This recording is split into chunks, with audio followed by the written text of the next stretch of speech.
Welcome, welcome, welcome. I see a few people are still entering. We do have a large group that has signed up to participate today, but it is a beautiful day here in Minnesota. It's supposed to be 89 degrees on this lovely September day. So I don't know how many people we'll have, but I'm very excited about our session today with our guest, James Johnson. So let's get started, and we are recording it. I am Chris Jones. I'm the co-founder and CEO of Spectra Diversity. We have an assessment, a DEI assessment, and we're the only assessment that measures both the individual and the organization in the same assessment. That's kind of a unique thing. And this webinar series is based on the book that I've written called Powering Inclusive Cultures. And this is chapter 9. And I am so excited to have with us today James Johnson. And James, I see that your camera is on. If you want to just briefly introduce yourself, and we'll talk, he'll be talking a little bit more later, but why don't you give us your rundown, the brief synopsis of who you are and why you're here today. Well, thanks. Thank you very much, Chris. It's just a real pleasure to join you. Thanks for the invitation to have the session with the wonderful people that have joined you online. I would just add to what you can already see that my father served for about 20 years. I served for over 30 years, and my son is at about 15 years into his service now. And I like to say that my grandkids are going to serve, they just don't know it yet. And so I will share that into sort of this pool of meaning between us. I was also, as you can see there, fortunate to serve as a CEO for a nonprofit company, and can currently today serve on a number of boards as well as do some organizational leadership consulting. So that's me, and I'm looking forward to learning a little bit more about the folks that have joined you. Thank you. I'm really excited about the presentation today. As we did our practice session and as I researched this, I've learned a lot. So let's begin. What we're going to cover today, we're going to learn how being a veteran impacts your life after service, whether you were in for 2 years or you did, 20, 25 years. We're going to dispel some myths around veterans' employability potential and potential employment issues.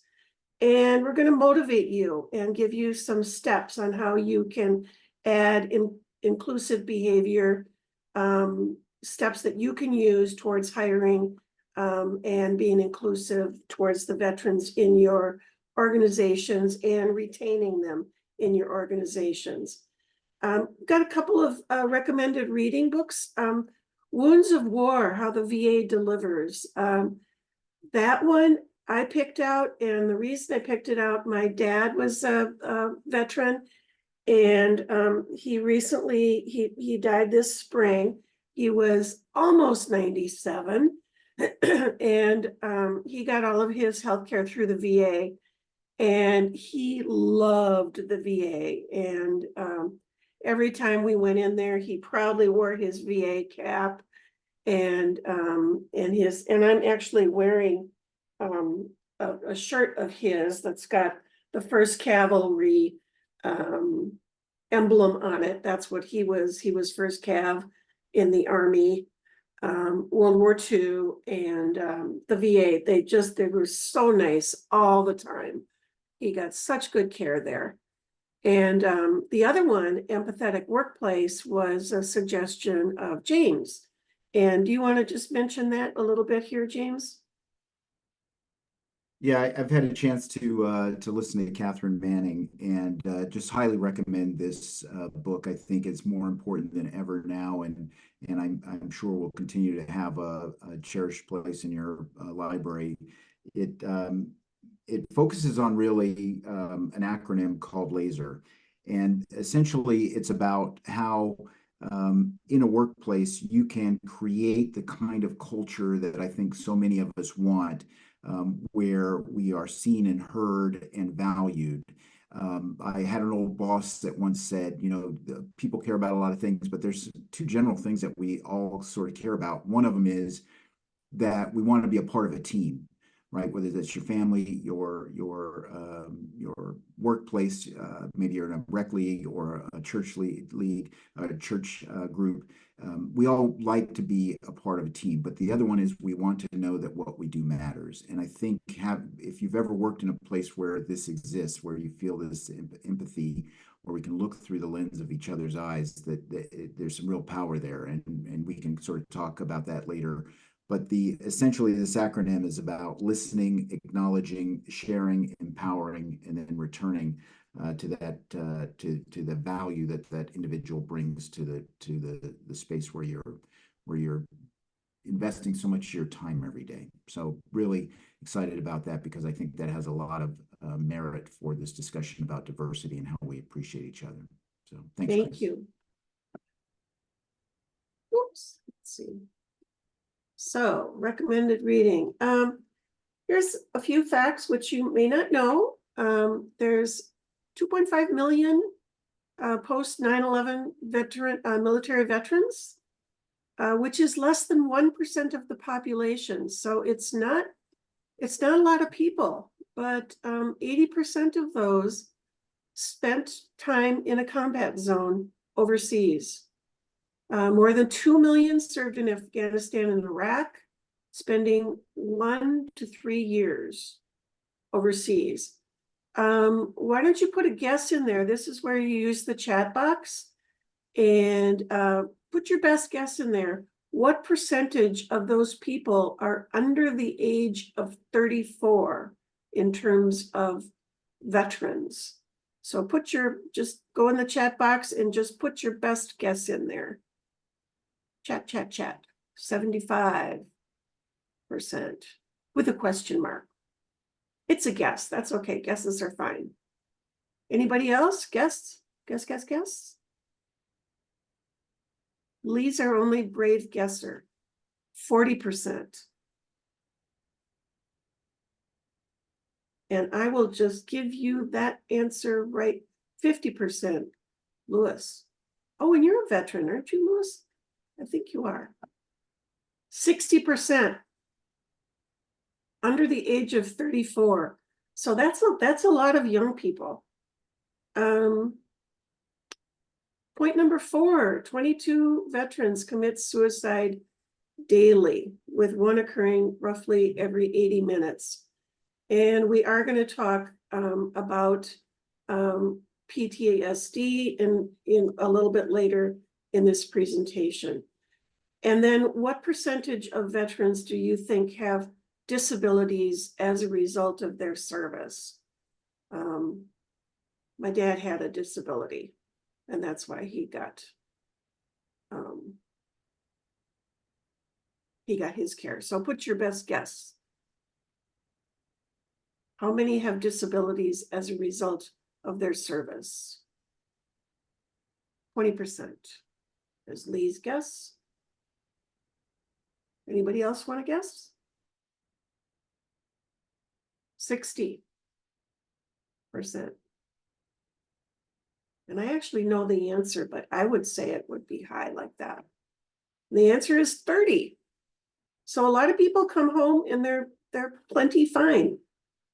But 30%, that's a lot of people. If you take 30% of 2.5 million, that's still a lot of people that have a disability as a result of their service. And there's partial disability, full disability, you know, there's a big range there, but 30%, and we'll talk specifics about that in a minute.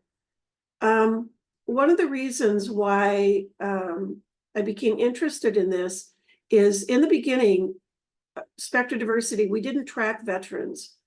But once we started tracking them, I noticed that our veterans, they scored really high in a couple of categories. One of them was their perceptions of management. There they are, veterans were, you know, second only to men in their perceptions of management. And so men, veterans, and white people were the top three on a score of 5 to 25, and they were 18.81. So really high for management. And then here they are, this was their perception of culture. They were, you know, in the top three. And here they were in their perception of policies, practices, and procedures. Did I say commit suicide? I'm sorry if I did. Yes, died by suicide, not commit suicide. Thank you. Yes. So there they are again. So I started to wonder about this and decided to dig a little further, and you'll see some of that information in our annual report. So I started out digging further with family ties. I talked to my dad. He was in the Army. He was private first class. He was in the cavalry. He was World War II. He was in the occupation force in Japan. And he often said that Truman was the only Democrat that he liked because Truman prevented my dad from being the invasion force in Japan. Instead, he was part of the occupation force in Japan. But Dad, he was so proud of his service. My brother enlisted right out of high school. He spent 18 years as a Marine, or enlisted at 18, served 17 years. He was deployed overseas 2 times. And with a family, he had 3 kids. He married his wife from Japan. So I have Japanese, half Japanese nieces and nephews. And then his son, one of his sons, also enlisted in the Marines, enlisted at 18. He has had many deployments at the embassies, and he is currently serving stateside, but he's been in India, Japan, Brazil. Those are the ones that I remembered, but he is currently still serving. And I think he will probably retire as a Marine. So here's a little bit more information. Living veterans, you know, we used to have a whole lot of World War II veterans, not so many anymore. Korea, fewer. Vietnam, there's still a lot of Vietnam vets that are living. Gulf War, quite a few of them. Afghanistan and Iraq, 3 million of those, and we'll talk more about that in a minute as well. So PTSD was interesting. This is how many veterans suffered from PTSD, and you'll notice, and this is the ones that were diagnosed with PTSD, and look at the number from Korea. And even though there were many fewer service members in Korea, there's a big bunch of them that had PTSD. And apparently one of the reasons was the mission was unclear, the instructions were unclear. There was just a lack of clarity about what they were doing, how they were doing it. The weather was crappy. There were just a lot of reasons for the PTSD that they came home with. And then Vietnam, a lot of them. Gulf War, fewer. And then Iraq and Afghanistan, even though there were more people, the percentage of people that came home with PTSD was fewer. And part of the reason, we'll talk about that as well in a minute. So I started doing more research. I reached out to my contacts, And one of the first I talked to was Robin. Robin was a friend of a friend. And he served in Vietnam. He was born in 1943. He was kind of floundering in college and decided to, even though he had a deferment, he decided to join the service. His dad said, join the Navy, son, you'll get a dry bunk and 3 square meals a day. Robin's family, they had a bunch of nurses and doctors in his family, so he decided to become a hospital corpsman in the Navy. And as a hospital corpsman in the Navy, that meant that he was part of the Marines, because the US Marines use the Navy for their hospital staff. So so when he went to Vietnam, he had 2 I think they're called kit bags. I don't know. His bags of stuff that he had to carry. He had one that was Marine stuff, and he had another one that was Navy. So he had to do medical training, and he also had to do Marine training. So he did patrols, ambush, weapons fire, all of that. When he got to Vietnam, he landed, and right after that, there was a big bunch of a big attack started. And he told me for 40 days and 40 nights, we worked for 16 hours per day, then 8 hours of sleep, and then we'd start all over again. At times there were mortars being dropped right near the hospital, sometimes really close. When the mortars would hit the hospital or land close by, the operating crew would duck and cover while the patient was still on the table. They would dive under the table. They found out later that that was the Tet Offensive. So when he came back, he was told to wear his civilian clothing, and he did not let anybody know that he was in Vietnam, because there was so much bad publicity, bad vibes from being a Vietnam vet, and he had significant PTSD. In fact, when I interviewed him, and this was, I mean, what was it? 60 years later? I'm not doing the math right in my head right now. He cried, he still cried, these many years later. So that was Robin's story. Max is a good friend of my son, and he watched 9/11, and that's what made him join. He watched the plane hit the second tower, and as soon as he could, he enlisted in the Army. He got to a rank of sergeant. He did 3 tours in Iraq. After he was released from the Army, he spent an additional 2.5 years in Afghanistan as a military contractor in intelligence and counterintelligence. After his time in Afghanistan, he was an intelligence instructor. He enlisted as a group of 30. His group of 30 at the time, they were all married when they went in. Currently, just 2 of them are still married. He told me, quote, "It's hard for non-veterans to understand the stress of keeping a team of 30 people alive and being responsible for $10 million in highly specialized equipment. Non-veterans don't understand the incredible drug-free high of being in a firefight and coming out alive. You get programmed to dehumanize the enemy so you can kill them. You don't get unprogrammed when you're out. You have to do it on your own." And then he said the difference between this generation and earlier ones is that they're earlier, now there's help for PTSD diagnosis and treatment. And he said the volunteers were at war and America was at the mall.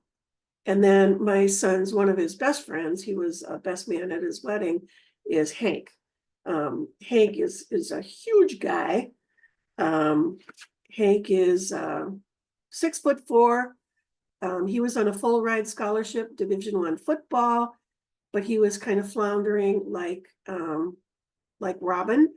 And Hank's dad was a Marine, and so Hank joined the Marines not too long after 9/11. He was part of War Dogs, which was the 2nd Battalion, 7th Marines Echo Division. His particular unit had 25 killed in action and more than 200 wounded. His unit was also #1 in terms of suicides, with 73 lost since 2011. What saved him after he got out was football. He got another scholarship, this time with a Division II school, and while there, he was the 20th recipient of the prestigious Disney Sports Spirit Award. And Hank has an 80% disability due to nerve damage in his arm from injury, plus PTSD. Robin, Max, and Hank all have PTSD. Robin says PTSD doesn't have a cure. All you can do is treat it. Max says, war changes you. You learn to own your mistakes and move on. I don't have a problem with rules. I don't get stressed out. I'm asked to come into the office 3 days a week. I say, fine. I was taught to think outside the box, to problem solve. And Hank said, you're used to being part of a team. You learn how to take direction. You learn to admit your mistakes when you make them and move on. And those were common themes, taking direction, being part of a team, working together. Those were common themes. And with those common themes, I will turn it over to James. And we're going to do a little switcheroo here, because I am going to stop sharing and give the sharing capabilities, give the power to James. It's dangerous. You have the power. Well, hopefully I wield it well. Let's see. You'll have to keep me honest. Are you You've seeing got the screen? same screen, so we're in sync. Are we okay? Let me know if I get off track, and so I won't be able to see the chat. I'll just ask you to help And me I out. will be watching chat. If you have questions, please add them in chat, and I'll keep an eye on it. Outstanding. Let me minimize this here. I had those controls. Okay, so you all heard a little bit about me. This would be a chance for me to learn a little bit about you. Let me ask you to do this survey. We're gonna do I have about 5 slides just to anchor our dialogue, and please feel free to chat a question. Chris will interrupt me at any time. I want this to definitely be much more interactive. If you've got a phone, you can use the QR code there. You'll be able to see, I think, as well, how many people are answering the question in the upper right side of your screen for the survey. But thanks and after you've selected one or multiple responses, hit send, and we'll get that. And then in the next 2 survey questions that you'll get throughout here, you won't have to go back to the QR code. It'll just automatically flip to that question on your device when we get there. So it looks like we've got about 8, and I think we had upwards of 20 or plus people. And I see that the responses are coming in. We have about half of them. Let's see what we got. I can actually. Oh, can you see that too? Let's see. Let me pull you forward here a little bit. You can see it as people contribute. So far, family member. Got 10%. It's like one of you is a veteran.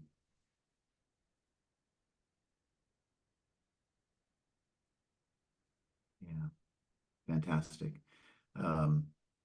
Yeah, so I checked a couple of those blocks. I know Chris she and I have talked about it. You heard her history too with her family. being a part of this journey for service to our nation. Let's just go forward here. These are some of the things I want to talk about briefly. And again, feel free to chime in with questions or thoughts.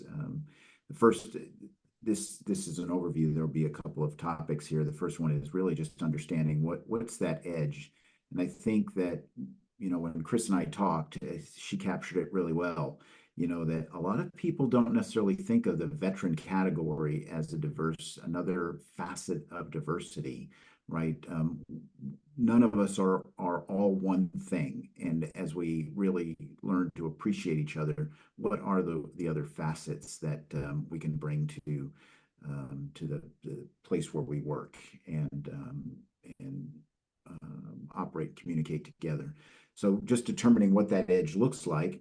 Then we'll talk a little bit about, Chris mentioned there are myths out there. I want to focus really on the things that really counter myths. And then what are some of the challenges that our veterans face?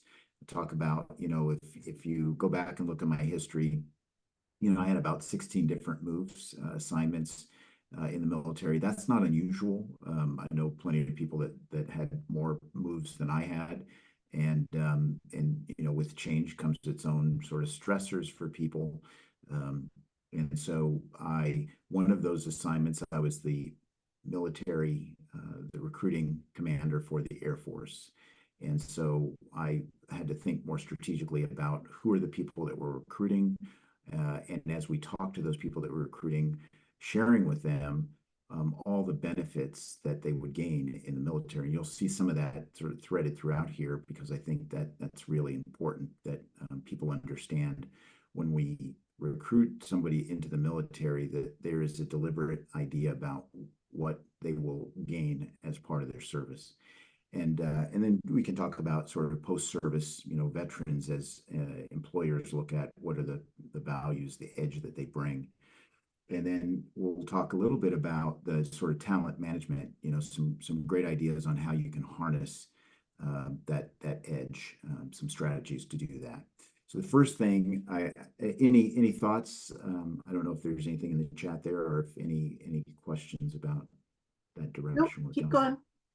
So, if you look at the sort of defining what this edge is, so the first column, I would say there are some distinct strengths that are especially exhibited by veterans, the attributes that enhance a culture and a productivity that can occur in a workplace.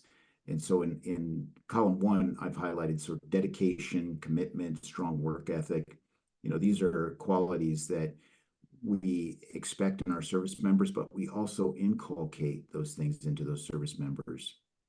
As you think about, we recruit people from all walks of life. Our goal is that our military reflects the population of our country. And so as we bring them in, these are things that are really important to us, that we inculcate these characteristics. The U.S. Chamber of Commerce Foundation, I think, is interesting that they found that 30% of people are more likely to be high-performing employees compared to non-veterans. So these individuals that bring strong work ethic, dedication, commitment, they're going to bring it in a greater abundance. And so I think that's really important to remember. The second column there, we talk about critical thinking and problem solving. And these are two other traits that are I would say across society, as we think about some of the challenges that our society faces, and as you listen to the news and all the things that are going on around us, these things are not in great abundance as much as we, I think, would hope they would be, that we'd have more people that are critical thinkers and understand how to solve problems. But these are things that are generically developed across the service from their first days in basic training through when they separate or retire. And I thought it was interesting, the Society for Human Resource Management found that 92% of employers believe veterans possess problem-solving skills that are far above average. I think that's really, really important. And then column three, I've highlighted here strong leadership and teamwork skills. That should hopefully stand out to you. And those are the things that are honed over years of training and experience. I mentioned 16 different assignments over 31 years. But many people serve beyond that in terms of the change in their assignments, but they also serve in demanding environments. And not just, a lot of people tend to think sort of the deployments that we've seen in recent years to the Middle East. We have people deployed all over the world. We have, boots on the ground in lots of different places around the world, in Asia and Africa and in the Middle East and Europe. And that doesn't necessarily mean they're in combat, but they are in places that very often on a daily basis, they are in demanding environments for one reason or another. And I've seen firsthand how the military is very intentional on how we developed young men and women to become strong leaders and to be a part of a team and what that means. And so I think those things will translate really well into a workplace when you think about how individuals know how to lead, but they also know how to follow. They know how to be good teammates, good peers. And the Pew Research Center has shown that veterans are 25% more likely to be in a supervisory role compared to non-veterans. But I do like to add that, it's not just about being a leader. Good leaders also, the best leaders know how to be good followers. And so I think that that's important for a workplace to recognize that they're getting people that, don't just shout out commands, right? Or that don't just follow commands blindly. We have very innovative, creative military individuals that from their first days in training to become a service member through when they separate or retire, that these things are very intentionally developed in them. And so I think that's really important. The fourth column there that you see is the strategic business decision. And this is in general where I think in many ways diversity has not lived up to its full potential. And that's because in many ways we have fallen short in our ability to show that business case for why diversity makes you more powerful as an organization.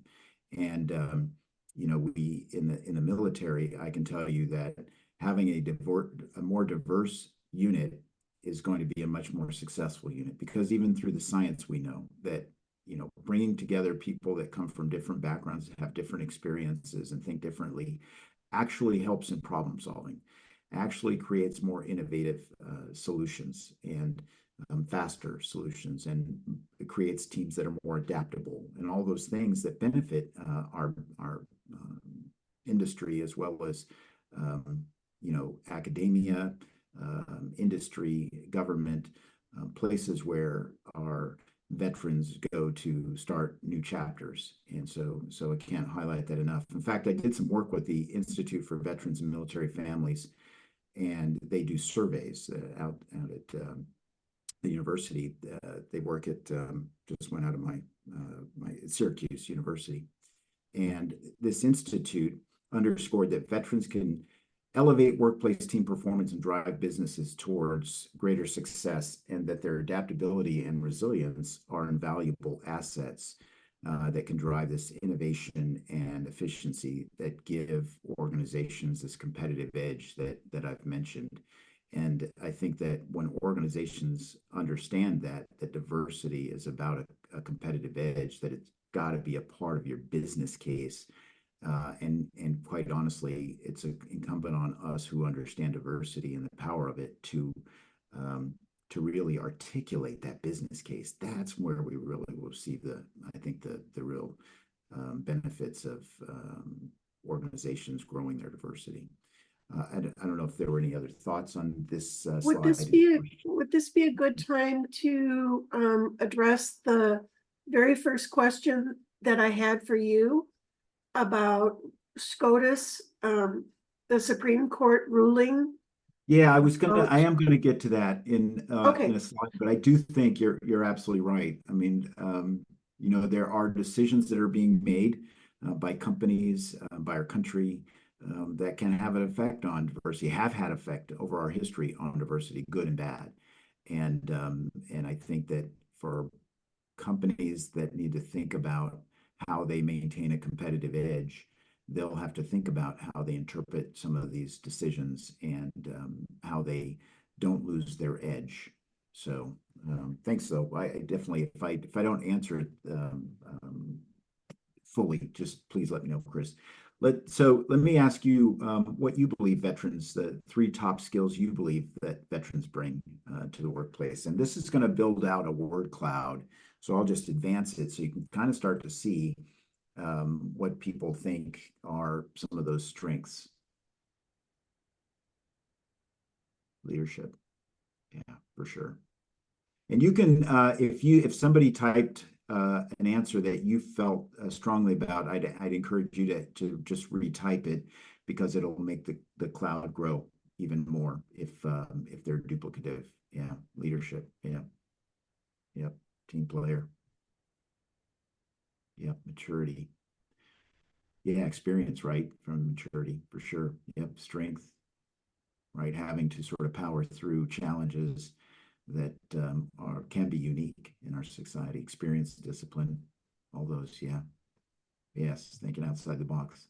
I think for some people may not understand that necessity for service members to think out of the box because there's a very hierarchical system that requires policies and rules and orders and all of that. But our military is really at the leading edge of how we develop people.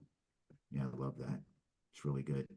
Yeah, persistence, quick decision making. Yeah, it's clear to me that you all have a pretty good understanding here of the variety of things that our service members can do. Yeah, that's really good. Well, thank you for sharing that. Let's talk a little bit about the myths and misconceptions that surround the employability and integration. And I would say there are two real main myths. One is that veterans struggle to adapt to civilian workforce, and that some people believe that all veterans have PTSD. So that's one that that their mental health will inhibit them from being as productive in the civilian workforce. The other one is that veterans lack relevant job skills and are difficult to integrate into the workplace. And as you look across these things, that the advanced technical skills, problem solving, abilities, global perspective, these are things that really refute that, right? Because in reality, when you think about the myth surrounding veterans' struggle with mental health, although there are veterans who do have PTSD, and many veterans struggle with mental health challenges, it's really only about 20% of the veterans who experience mental health, what I would call sort of a diagnosed mental health condition. But I want you to also consider, when you think about sort of undiagnosed conditions, that it's approximately 76% or more of US workforce non-veteran that experience health conditions such as anxiety, depression, ADHD, PTSD, and other things. PTSD is not just something that is relegated to the military. In fact, as you think about the book that was recommended about the empathetic workplace, that's really about trauma, right? Being a trauma-informed workplace. And those organizations that thrive and will thrive in the future are those organizations who understand how to be a trauma-informed workplace. Because what that does is it shows that you value the person, the human, and you will, I think, see the benefit of that. Because if I feel valued where I work, my contributions can become really exponential versus I come into their workplace and I'm distracted by the things that are creating these mental health challenges for me. And it's not just the military. We have childhood issues that people bring into the workplace, that adverse childhood experiences everything from divorce to domestic violence and a whole host of other things that people may have experienced that come into the workplace. And so those workplaces that understand how to deal not just focused on veteran traumas, but trauma in general will benefit the veteran and everyone else in their organization. But when I come back to the things that also overcome any of those the negativity that's associated with those mental health challenges, these are the things that really are in much more abundance. The fact that we've got veterans who receive extensive training from the first day in basic training through the various trainings that they receive in their technical fields, whether it be IT or, as you see, their cybersecurity, engineering, logistics. There's a whole host of fields that the military will educate, train, develop individuals in. And then the problem-solving skills. Again, veterans can be placed in some pretty high-pressure situations, and they can, also, as you see there, have a global perspective because they have to think more broadly. They develop in a sort of tactical, but as they grow in their experience, they go from tactical to operational to strategic levels of impact. And I can tell you, having served in places all over the United States, having served in countries, you name it, all across the Middle East, Afghanistan, Iraq. I've been in Kuwait and Qatar and Oman, been in Pakistan, and so many places in the Middle East. And again, I'm not unique. I've been in Europe, spent several tours in Europe. I've been in Asia, and so I know that veterans bring that global perspective that, again, includes those international assignments and deployments. But even if you hadn't been deployed there, maybe you were working on a logistics problem where, you had to consider, what others think. And so you have this sort of cultural understanding, right? There's a cultural competency that we gain. So I don't know if there are any thoughts there about that. The other myth I would just say that I tackled in that wasn't just the mental health challenges, but the fact that skills and the translation of those skills. But we'll talk about that in a minute.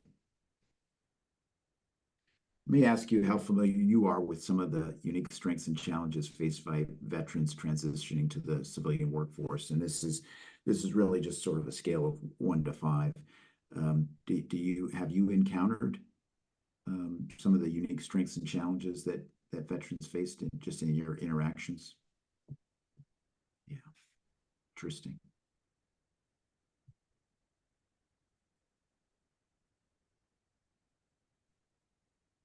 Yeah. And while those are coming in, I have a question for you here, James. Yeah. This is from Lee, and he says, in doing some research to moderate a session with author and documentarian Sebastian Younger, I just finished In My Time of Dying, How I Came Face to Face with the Idea of an Afterlife, and Tribe on Homecoming and Belonging. This quote is from Tribe and discusses the challenges for combatants returning to civil society. Quote, first, cohesive and egalitarian tribal societies do a very good job at mitigating the effects of trauma, but by their very nature, many modern societies are exactly the opposite, hierarchical and alienating. America's great wealth, although a blessing in many ways, has allowed for the growth of an individualistic society that suffers high rates of depression and anxiety. Both are correlated with chronic PTSD. Can you speak to your thoughts on the relationship of DEI and an individualistic society? Yeah, I think, this is my just sort of personal opinions, but I don't necessarily disagree with what you've written.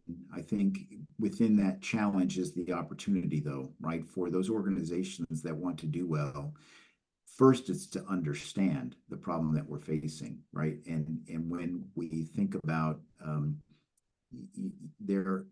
so I had a talk with a so we'll get into this a little early, the discussion about SCOTUS. I had a talk with a leader in DEI at an Ivy League school last week about the SCOTUS decision. And, you know, a lot of that dialogue around that decision was about whether we're merit-based or not, right? And so it sort of underscores the importance of the individual, right? Sort of pull yourself up by your bootstraps and all of that. And I think therein lies the challenge that we do want to celebrate what individuals can do. I think that we put a lot of emphasis on some very narrow factors, like when it comes to the SCOTUS decision, you think about merit. A lot of times you think for schools, that's SAT, ACT, those kinds of factors, which are good measures of sort of your preparation, but they don't necessarily measure the individual for potential. And so the challenge I had with the SCOTUS, which will tie back to your question, I hope, and tell me if it doesn't, is that when you look at the merit like ACT, SAT, and all that, that's sort of on you, right? You're sitting there doing that. And the evaluation of that is your individual preparation, albeit you've had some help, getting there through school and all that. But I think what was valued before was that we considered the potential, not just the preparation of individual, but the potential of the individual, which means that we are more than one thing. We are more than one thing. And that's what the previous work was done, really underscored, was that institutions, whether it was academic institutions or organizations, industry, was forced to think more broadly about the people that would contribute to the work that needed to be done, and understanding again the edge that you get if you can find people that think different, look different, have different experiences, come from different places. That cultural competency is critical. But when we think about people as sort of one-dimensional, in sort of just in that individual sort of lens that can be used, then I think we lose. I think in the end we lose as organizations and as a country. We benefit from the fact that from our very beginning, our roots are in diversity, right? That you could come here and become more, that, and regardless of where you came from. But we also know over our history that those who really fared well were from, teams of people that work together. I don't know if that answered your question, or if you had a follow-up to that at all. Thank you. And I want to remind you, we've got a little more than 10 minutes left. Yeah. Let's press to.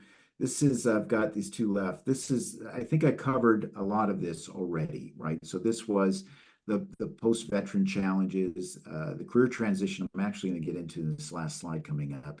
And I would say on the future military challenges that we currently are going through, all the services are going through a challenge in enlisting service members. And it's part of it is we have fewer and fewer people that have served as we see the greatest generation starting to pass, and others, that we have fewer influencers who are able to share with young men and women the benefits of joining. And so the propensity to join is really dropping, which is not good, because it's possible that we could end up with a less diverse force. And I sort of covered the SCOTUS piece.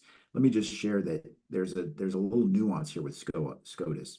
So the academies, the Air Force Academy, the U.S. Military Academy, West Point, and Naval Academy, Coast Guard Academy, these academies are exempt from this SCOTUS decision because there's an understanding that the national defense requires something different. But the nuance is that if I went to ROTC, I didn't go to a military academy. So if I went to a university, I went to a university in our ROTC program, it's going to fall under that decision. And so and by the way, the majority of the people that are assessed into the military through the officer ranks are not through the academies. So I'd also ask you to sort of think through that piece of it. This has will have an impact on the potential diversity of our future force. And so we're seeing the challenge at the enlisted ranks with the just naturally drop in propensity to serve. And then with the SCOTUS, the impact on the officer sessions.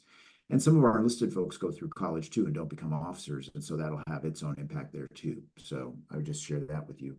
And then in this last slide, just real quickly, these are things that organizations can and should be doing to really harness, the benefit that diverse populations can bring to your organization. And I think about like authentic branding. Does the brand of your organization really resonate that you support diverse hiring, developing, promoting, all of those things?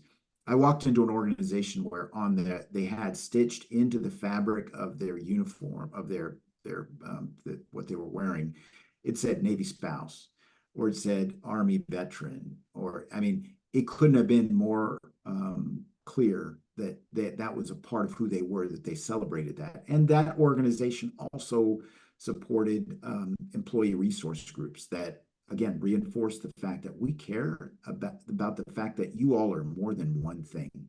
And skill mapping, targeting, recruiting, customized onboarding. What I would say there is we are at such an important moment where we can leverage AI to do the things that we haven't done before, so that you can, as an organization, you can really start to translate between what they did in the military and how that translates to what they can do in the civilian workforce. And I would challenge you to think through, I've read so many performance reports for people that were in the service when I was in the service. And then as I was a CEO for a company, I, reviewed resumes and the CVs for a lot of people that had served. And I can tell you there's work to be done there in terms of skill mapping, but it's all there. The work they've done in the military can translate very clearly to the things that companies across our nation need. And then I'd say the inclusive culture ties back to the employee resource groups and leveraging technology and data. All those things are really important if you really want to harness to really gain the edge. I'll turn it back over to you. Oh, okay. Yep, this will take a little minute for us to do our Let me reclaim host. there you go. Reclaiming. And here I just wanted to have James, these are real comments from people, and just give a little insight into how he might respond to this in terms of what he would say, if he were giving some leadership advice to this organization.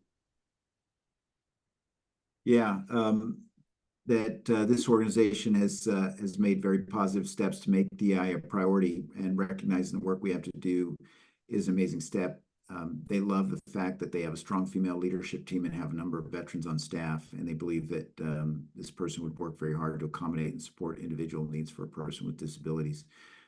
I just think that we have to continue to challenge our biases. That's one of my values, is to challenge my own biases and think about the fact that everyone has something to offer, right? And how can we raise all boats so that we benefit as organizations, regardless of where you come from, what you think, and how you look. Is that helpful at all?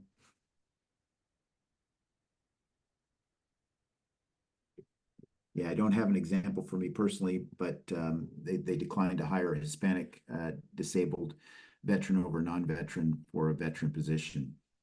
I just think that, again, whatever we can do to help grow individuals' cultural competency, right? Sharing more information about the value that various people can bring is really important. And thinking about where you are in this journey. How can you share more with the organizations, the leaders in your organization, in a positive way about the value of bringing on a Hispanic disabled veteran? You think about the number of facets that this person has that can benefit the organization is really important, and a missed opportunity for a veteran position, because they're going to know so many different things that impact veterans. It's a good one. And I just saw this note to ask you to speak up a little bit, Okay. James. Okay. Sorry about And I always assume it's me because I do wear hearing aids. So if I can't hear, I always assume it's me. So how is that? Is that any better? yeah, I think it's Okay. just speaking up. Sure. This one was, I don't know that I have experienced challenges per se, but I feel like we could spread more awareness and be more inclusive, celebrate the different cultures, veterans within the organization, maybe focus on specific awareness months. I think that, but I used to before be somewhat challenged by awareness months because I always felt like, well, okay, so for this month we think about it and the rest of the time we don't really care. But I think we can look through a different lens, right? Which is that those awareness months are a moment to ensure that these things are happening. It doesn't mean we aren't going to be thinking about them and doing things. We can do things outside of those months. In fact, when I was working in prevention, April was Sexual Assault Prevention Month, and I asked the team to come up with some way to make April not the only month. And their solution was the whole campaign was called hashtag not just April. And it was beautiful because it was a reminder throughout the year that we do these things. But I couldn't underscore this more, that finding employee resource groups, celebrating them, cultivating them, growing their populations, super important. Well, and that reminds me of in terms of supporting people with disabilities, ties into supporting veterans who may have some of the same issues Yes. as people. Yes. Because you and I talked about people recovering from COVID. COVID hit, and some people, went, yay, I can repaint that extra bedroom, I can do, and they just welcomed it. And other people really had a hard time with it. And so, we need to support everybody all the time, basically. Yeah. Yeah, it's about, if you value continuous learning, bless you, if you value continuous learning, it's really about, asking yourself, what else can I do? How can we be better? What more can I learn about you or others? I think it's really important. So this one was, it's unclear what the organizational focus is. Sometimes it feels totally race-based, but does not address issues with veterans, those that have disabilities. I think staff look for diversity. It's hard to see if someone is gay or a veteran. And I hear comments like, why didn't they hire someone who's diverse, without knowing how they are diverse? Again, looking for race. And is it anyone's business? Important question, right? That I think, again, I visited a government organization that is really, it's doing incredible work here. And so much of their success has been around these employee support groups, right? They had a support group for veterans. They had a support group for their gay community. They had a support group for Hispanics and for Black individuals. And that doesn't mean that to be a part of that ERG, you've got to be that. In fact, I'm impressed when I see in the organization that it's a broad segment of their company is a part of that ERG, and it just reflects that people want to learn more about the people that they work with, and that's one way to do it. So I think the employee resource groups are just can't say that enough. It also says what your leadership values when they actually start those and support them. Yep, many pillars. Yep. I think you might be on mute.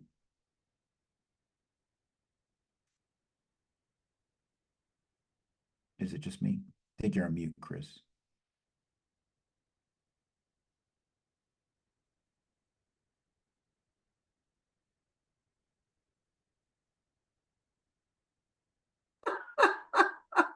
I was on mute for my sneeze. There's a comment from Adrian that Pride Industries recruits veterans with disabilities. Are you familiar with Pride Industries? I am, and I just think that it should be a model for us, right? Okay. What's next? Actually, next week on Monday, we're doing Generations with Christina Smith. October, I'm going to talk about how to transform your DEI data into employee retention. And November, I would love to do a topic of your choice if you've got one that you would like to address. And I am doing a book giveaway, and I know who is here, so I'm going to randomize the attendance today. And if you are a winner chicken dinner, I will send you an email and ask for your address, and I will send you a book. And if I send you a book, I would appreciate a review on Amazon.